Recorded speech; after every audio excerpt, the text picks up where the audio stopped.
Hey guys, this is Greg Beast. We got a remote Beast Lab today. We're going to be going over counters, strictly counters today, both pre and post whistle, what you're going to be doing. So we're going to be doing what's called reactive counters. What happens when I go into a game and I have a relatively even matchup and my goal now is to win the ball, and if I don't win it right away, what do I do? And most of the time, guys stay on their knee and they have bad habits. So first we're going to go over two counters that I've seen a lot of guys do, which aren't optimal, okay? The first one that I see guys doing is this windshield wiper motion. So if I lose the clamp on the whistle, guys swipe, and then they come back around and they try to dig under this right hand. Now, if I nail this and I can lift, as he's lifting his left hand, and I can get this perfectly underneath his glove and get a little bit ahead and lift it straight up without affecting him in any way, shape, or form, that's the only option that I have if I time it absolutely perfect, okay? That's like a 1 out of 10 chance that I could get all of that done without it being illegal. How could it be illegal?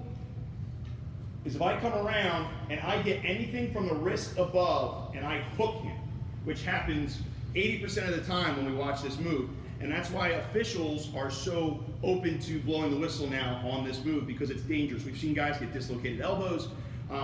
The other part of this is if it's not called, you're still on your knee, and even if he smokes me on the plunger and I get this perfect, I'm still giving him a fast break. So at the best case scenario, there's a 10% chance that I nail this, perfect timing, and I don't get called for withholding. The 90% times that I don't get it, I'm either going to get called for something by the official, I'm going to injure my opponent, or I'm going to give up a fast break anyway because I'm still on my knee.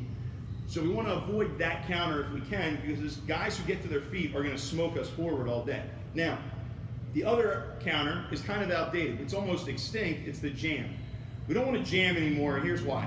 Now with the new rules, there's a very, very small chance of me being able to land a jam without being called for withholding, because officials now are waiting for you to come down the plastic. If I make contact with my opponent's plastic and impede his progress at all, and I'm there for more than a split second, the official's going to call me for withholding. So here's what I'm talking about.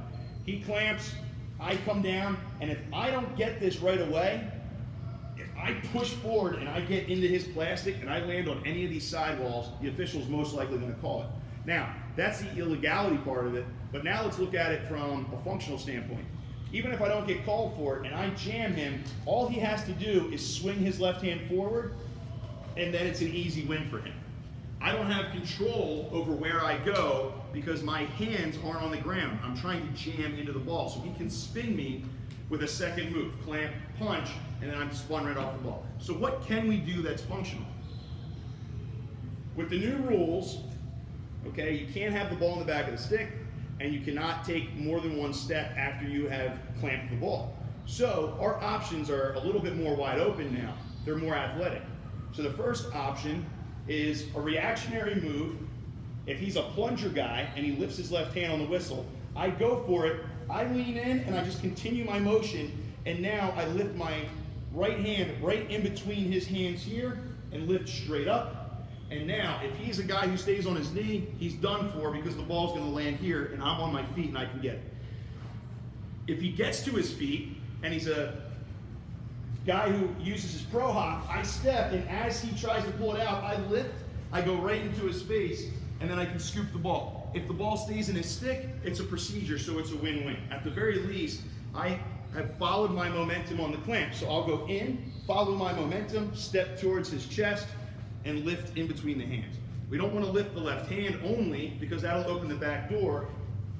So if I go for his left hand only, I'm opening his back door. So we have to make sure we want to go right in between the hands and lift, okay?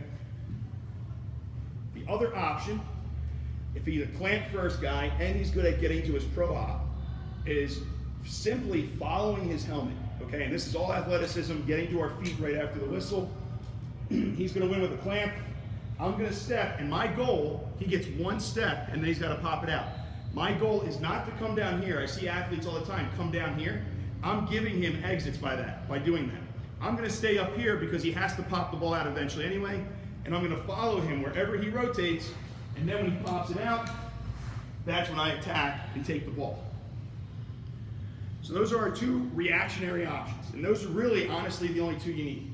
a shovel counter in between the hands to lift his stick, and then the ball comes out. Or, once he has a clamp and he gets to his feet to rotate, we follow his helmet, stay tall, and as soon as he goes to exit, we disrupt it.